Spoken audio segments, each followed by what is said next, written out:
Well, a very, very warm welcome to you. Hello, guys. It's Cassim, and welcome to a new series of journal entries. And in today's episode, I want to talk to you about three subjects. Number one, I want to talk to you about the original reason why I started journal entries and why it's been so important to me and why I wanted to share as many of my journal entries with you as possible. Secondly, I wanted to share with you about the importance of figuring out for yourself what it is that turns you on, what it is that motivates you, what gets you your passion, what are you passionate about, what drives you, what is your why. And the third thing that I want to talk to you about is I want to talk to you about why it is that so many people do not believe in their dream and their ability for their dream to become a reality. But before we get into that, I want to start off by thanking you so much for the support that I had last season. So the reason why you're actually watching this today, because I wasn't planning really on doing a second season of this, was because I had so many requests from people saying, Cassim, why are you not recording your seasons? Why are you not recording your journal entries? I really liked it. I really liked when you said this. I really liked when you said that. I had so much feedback from you guys about how some of the things that I said impacted you that I'd never really quite realized the significance it had to many of you's lives. And so I really want to thank you so much for the support, really, because, and I guess this is really going to go into the first thing that I want to talk to you about.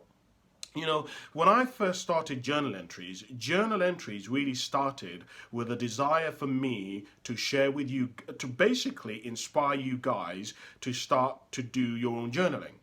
And the reason why I wanted to do that is because I came to the realization that the reality of life was that the average person simply is not ever going to get themselves to a position where they have high influence, or they're in a position of political power or influence, or that or they have huge assets and wealth at their disposal to be able to pass on to the next generation, right?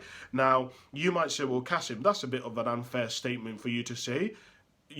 Of course I could go out and make a lot of money. Well, that's not what I said. What I actually said was that the average person isn't going to do it. Of course, there are going to be loads of people out there who are going to reach high echelons of their different domains of competence, where you're going to have people become CEOs, you're going to have people become mayors, you're going to have people become politicians, you're going to have individuals who are going to make it to own their own businesses, and they are in positions where they have a lot of influence and what they say matters, right?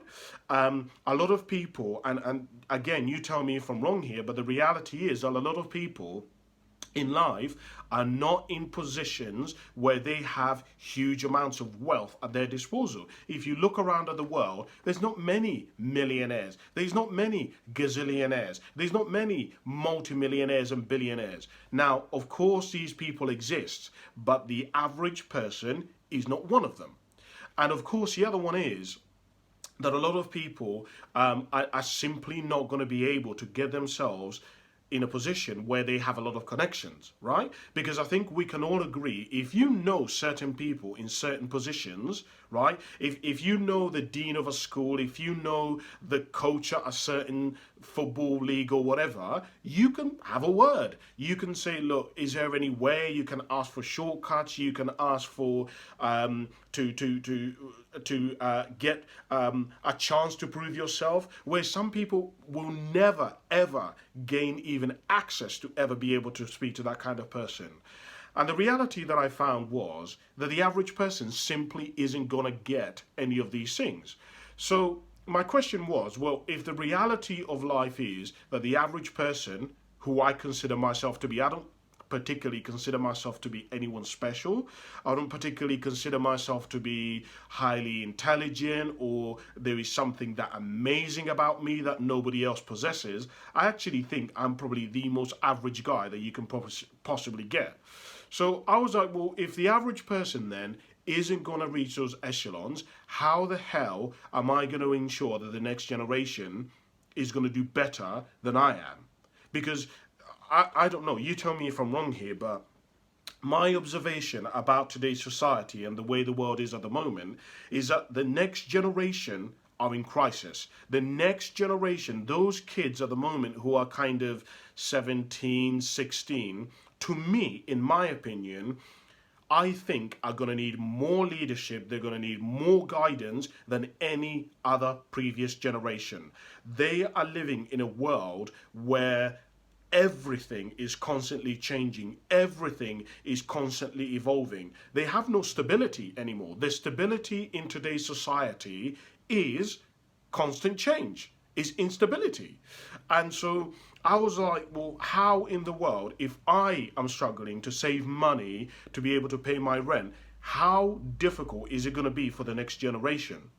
If I'm finding it difficult to be able to increase my salary, well, how difficult is it going to be for the next generation?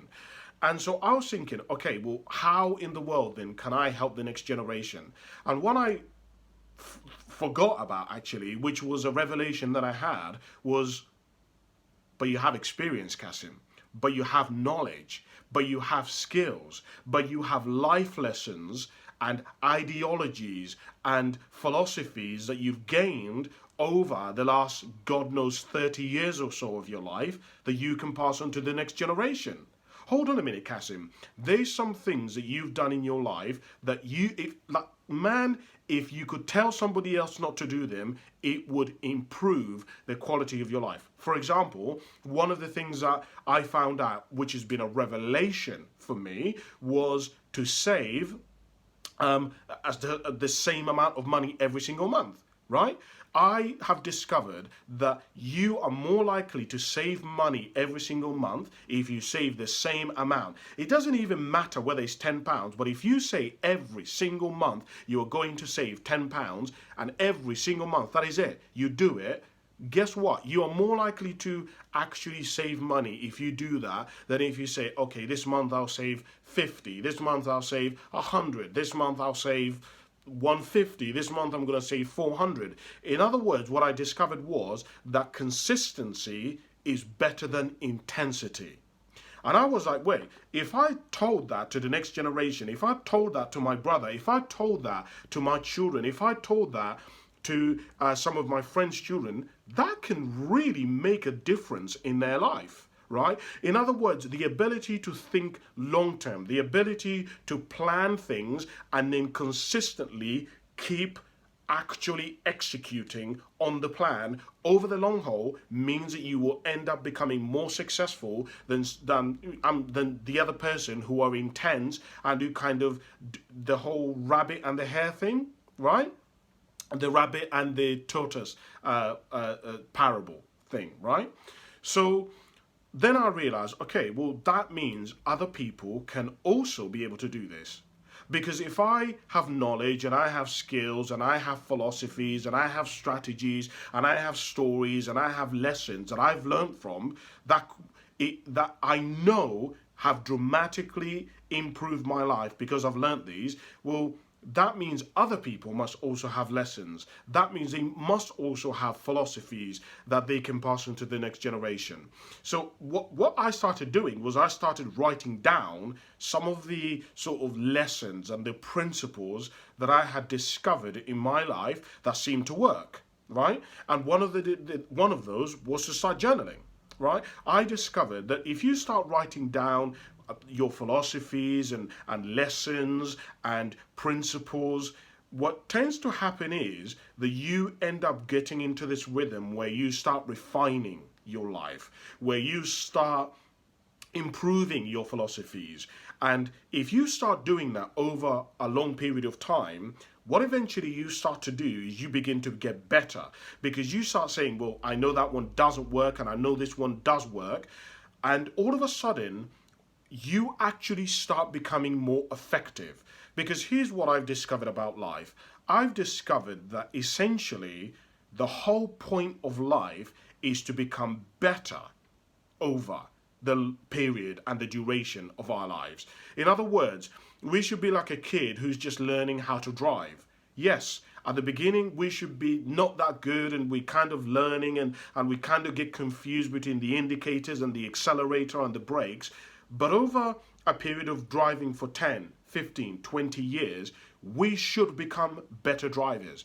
Here's what I discovered. I discovered that whilst change is automatic, growth isn't. I repeat, whilst change is automatic, growth isn't. And what essentially that means is that there are a lot of people who are, their life is going to change. They're going to grow older. Their skin is going to become looser. The politics are going to change around them. They're going to move house.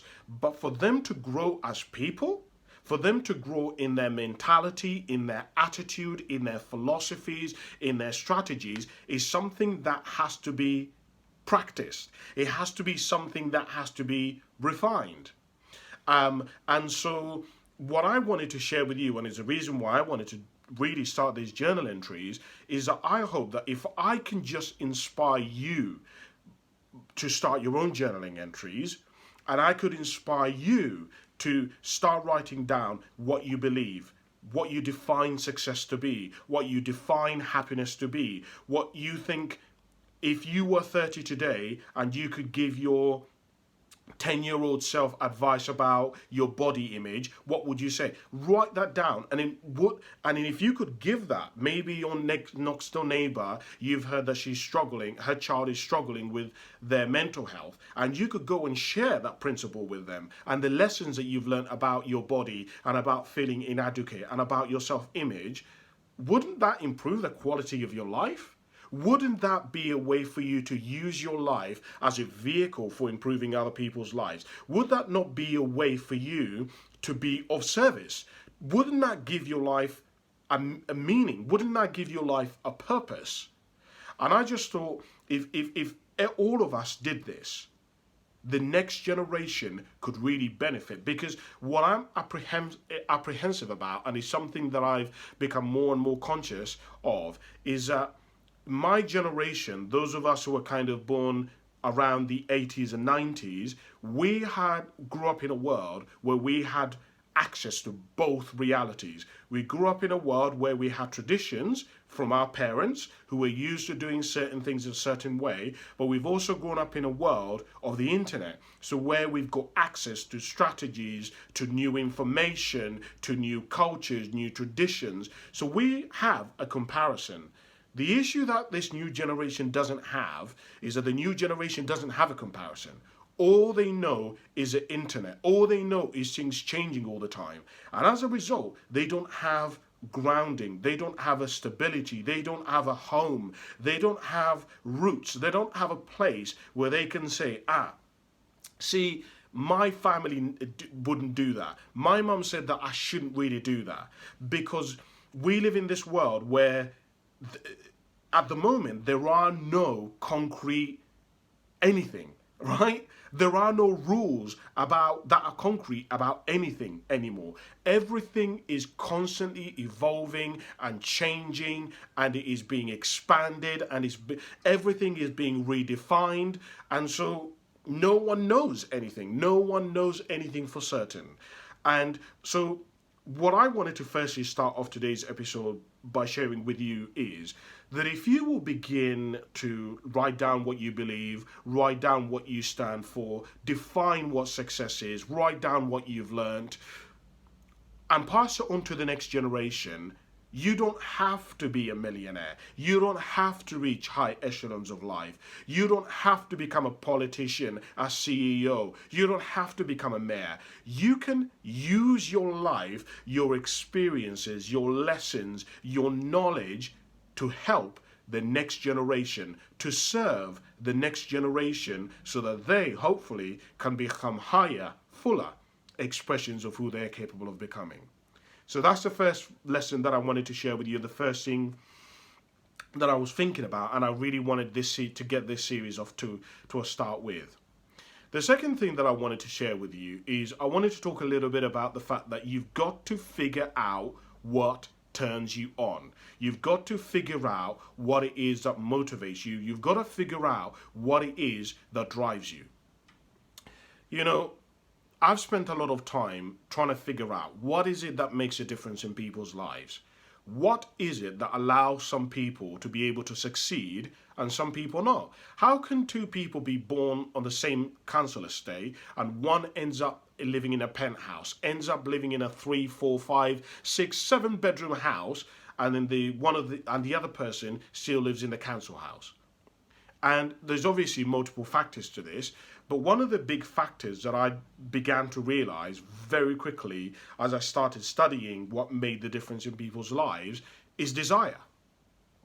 See, I've discovered that if you are more talented at something and I'm not, but I want it more than you, I will win. I have a higher chance of becoming successful, of succeeding, if I want it more than you, even though you're more talented than me.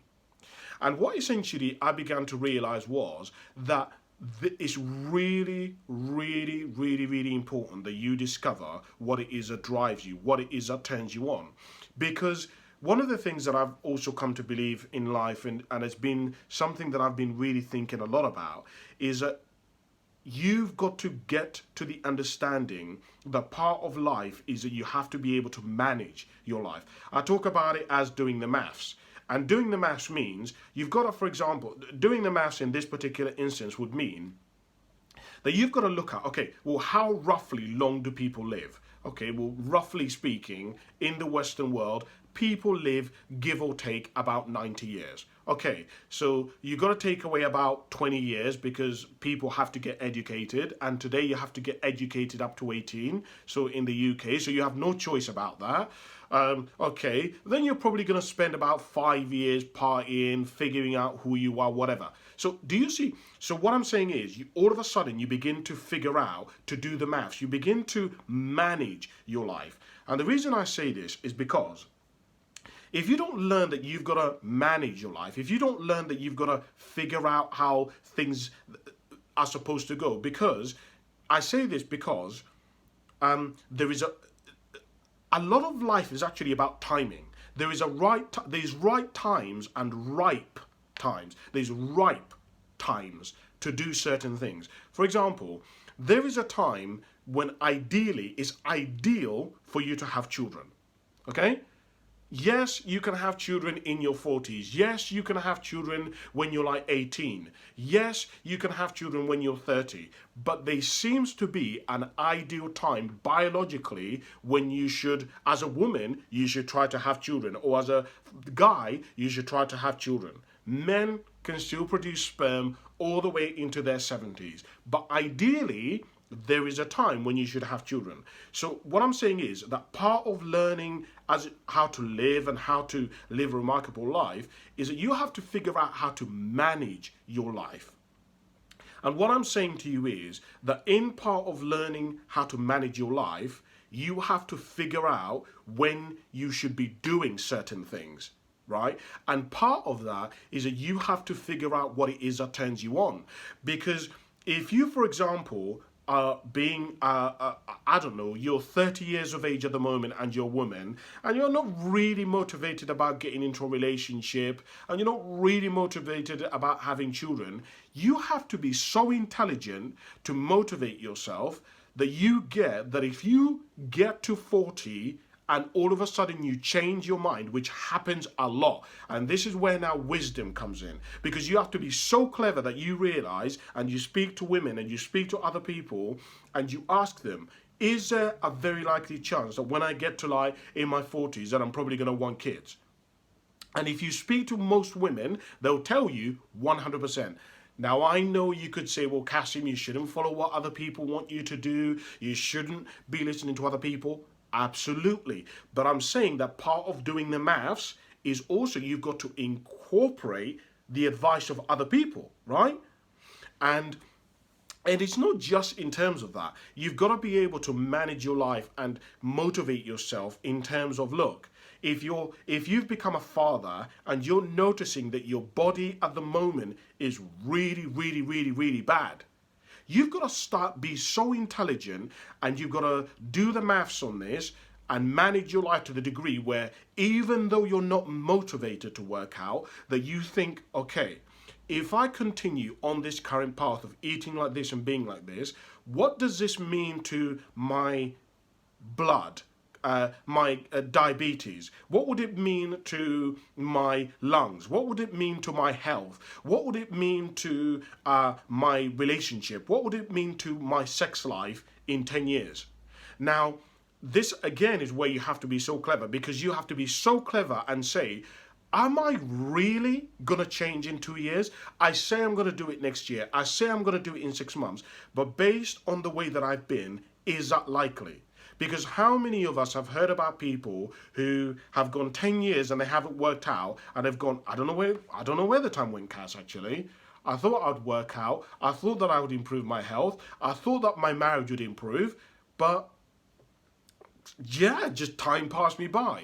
So part of that is you have to rectify. You got to be so clever that you motivate yourself, that you find out what your passion is.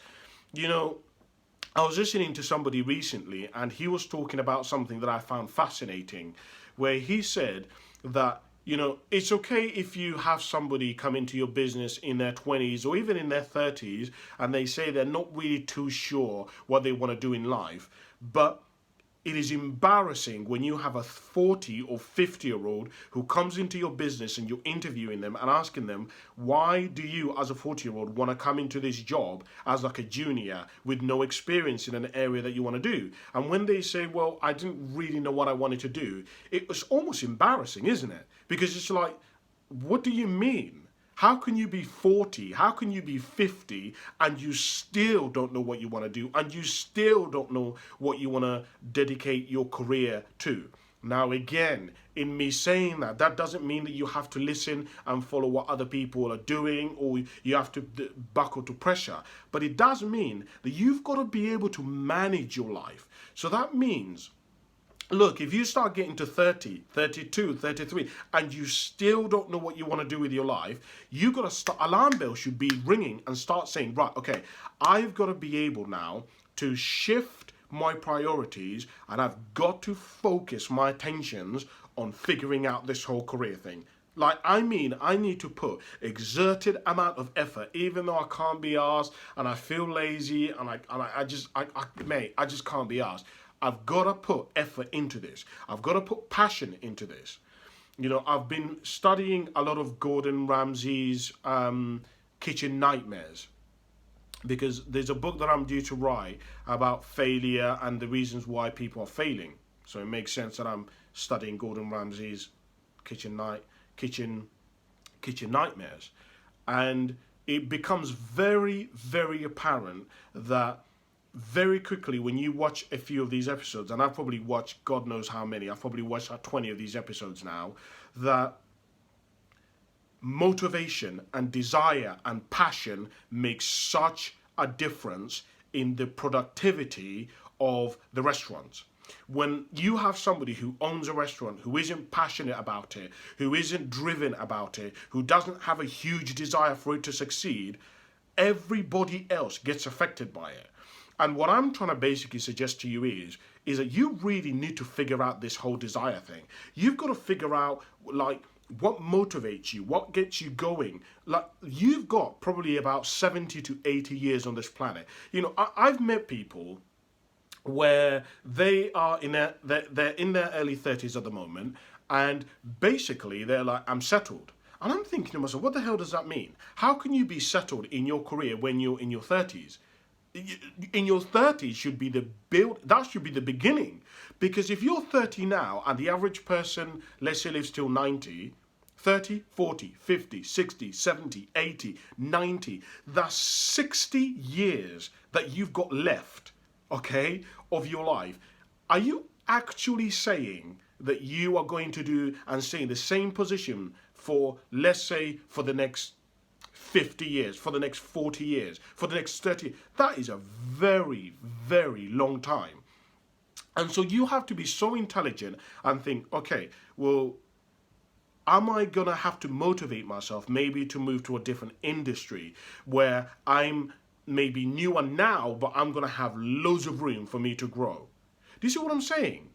And so it's just something that I was thinking about really about looking at what turns you on, what drives you, what motivates you, and how important it is that you get this.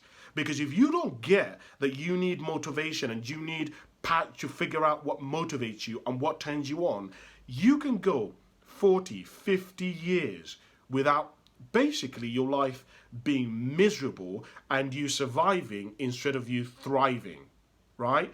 It is very easy for you to coast along instead of you living abundantly and joyfully. And I just hope for you that you can be able to step up and be able to live in that kind of remarkable life which you're capable of living. So the last thing that I want to talk a little bit about is about the importance of why it is that so many people do not believe in their ability for their dream to become a reality, for their dreams to become true. I think it's pretty obvious by now that if you've lived around this planet for about 20, 30 years, you've pretty much gathered by now that most people don't really get what they want. Okay? We just don't. Now, there are obviously loads of reasons. Me and you could go and recite loads of reasons. Some people are lazy, some people don't put in the work, some people don't have the resources, some people just don't care, some people are inconsistent. We could go on and on and on about the reasons why. But I think it's pretty significant to say that one of the major roadblocks that stops a lot of people getting what they want in life is that most people don't really believe that what is possible for them. And I don't know, you may be disagreeing with me and saying, well, Cassim, that's not true. Loads of people do believe that what is possible for them. Is it? How many people? Because I always say, as I've said in a previous, earlier on, in one of the other topics, you've got to be able to do the maths. Part of doing the maths is that you've got to look at it. You've got to look at reality.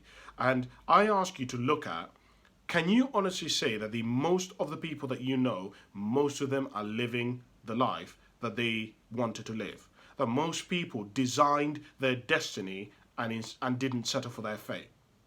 Can you honestly say that? And I think that if you are honest with yourself, the reality of life is that most of us don't really have what we want. Our life doesn't match it. Because if somebody honestly really believed that anything was possible for them, their life would be able to prove it.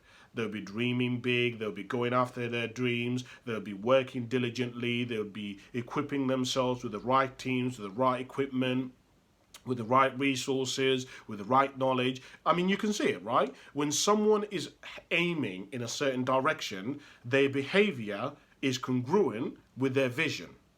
And what I would share with you, and it's something that I would ask you to think about, is I think that one of the big reasons why a lot of people don't really believe that their dreams can become a reality is because a lot of people aren't prepared to change to get what they want. Because if you think about this, a lot of us, when we think about our dreams, when we think about our goals, when we think about the visions that we have, or even the better future that we can have, it is so far-fetched from where we are today that for the average person, we just think, well, that's not who I am. And instead of saying, well, okay, if that's not who I am, I can become that person, the average person says, well, that's not who I am, and then they stop. And now we're getting into, of course, what makes the difference between a winner and a loser. Because what makes the difference between a winner and a loser is that a winner obviously never quits. And quitting can be expanded to say that when somebody quits, what essentially they say is that I am not prepared to make the necessary sacrifices that are required in order for me to win. Whilst the winner says, in spite of the fact that I'm going to have to make sacrifices, I know that those sacrifices in the long haul will be beneficial for me. And as a result, I will make them because the goal is so much greater than the sacrifices that I'm going to have to make along the way. And what I would share with you, as I say, and I would ask you to think about, is I would ask you to think about if you've really been prepared to change to get what you want. If you've really been making the relevant changes in your attitude, in your philosophy, in your thinking, in your knowledge, in your skill set, in your ideology? Do you? Can you honestly really say that you genuinely have made those changes in yourself? Because I say this to you because this was really the thing that got me onto this track of wanting to help people, wanting to motivate people, wanting to inspire people. It was the fact that I realized that in order for things to change, I was going to have to change. In order for things to improve in my life, I was going to have to improve. In order for things to get better in my life, I had to get better. The emphasis is on me. Something had to change about me in order for me to get the things that I wanted. And we're living in this world where I think so many people have the capacity and the potential to really live the most remarkable lives. I think you can live the most remarkable life, genuinely.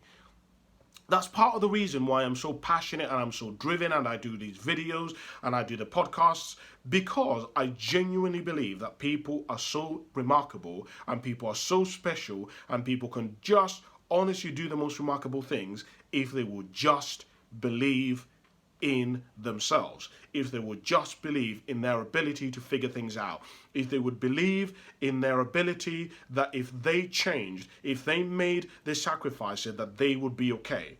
And if you actually look at reality and you look at a lot of people and you look at a lot of us, we don't think that we will be fine if we take the leap. We don't think that we'll be fine if we be single. We don't think that we'll be fine if something is difficult and we try to do something which is difficult. And I wonder whether you have been living such a life where you have been, there is this phrase that I read where it said something on the lines of, don't let the fear of striking out stop you from playing the game. So many of us have been living our lives from a space where we're so scared of failing, so scared of being seen to starting small, being so scared of things not working out that it is paralyzed our desire, it is paralyzed our dreams, it is paralyzed our ambitions. And honestly, we could make such a difference if we were able to go out there and start that business and go out there and get educated, go out there and start that team, go out there and start that group that we want to start. And I want to ask you to really ask if what you say is not possible isn't really as possible as what you say, because I think it's a lot more possible than what you make out to be. But I think there's so many mental roadblocks that you've given yourself. You've almost talked yourself. No, I know you've talked yourself out of succeeding. You've talked yourself out of success. And I just want to share with you that that's just something that I've been thinking about and that I would encourage you to go for it. You've got nothing to lose. Like, we're all going to ultimately die. You know, I say to people all the time that you'll never see a removal van behind a hearse, right? You're never going to see one behind a hearse. And so ultimately, we're all going to be put in the ground, or our ashes are going to be burned, and we're going to evolve to the next phase of what it means to be a human being. So you might as well go for it. You might as well put yourself out there. You might as well jump. You might as well go out there and actually live abundantly and thrive and live your destiny instead of settling for your fate. And go out there and experience joy, and go out there and experience adventure. All of those things are waiting for you on the other side of actually you daring to dream, of you daring to pursue some of the things that you want in your life. But again, it's your life. You've got to decide what you want to do. But it's just something that I was thinking about. So that kind of concludes this week's episode. I don't know whether it's been of use to you. I don't know whether I've shared some things to you that perhaps have triggered something in you or inspired you. But I'd really encourage you to start your own journaling, really, because it's been that impactful for me in my own life. Write down what you believe to be success, what you believe to be failure, what you believe to be good, what you believe to be bad, what you wouldn't do if you were 30, how you would you go to university, wouldn't you go to university? Write it all down, right? Give it as a present to your children when you have them. Give it as a present to your next door neighbor. Give it as a present to your sister's kids. And let them have a leg up. Let them be able to live abundantly. Thank you so much for watching, guys. Don't forget to like and subscribe to our channel Cassimotive for more of this kind of stuff. But thank you very, very much for watching, and I'll speak to you soon. Bye for now.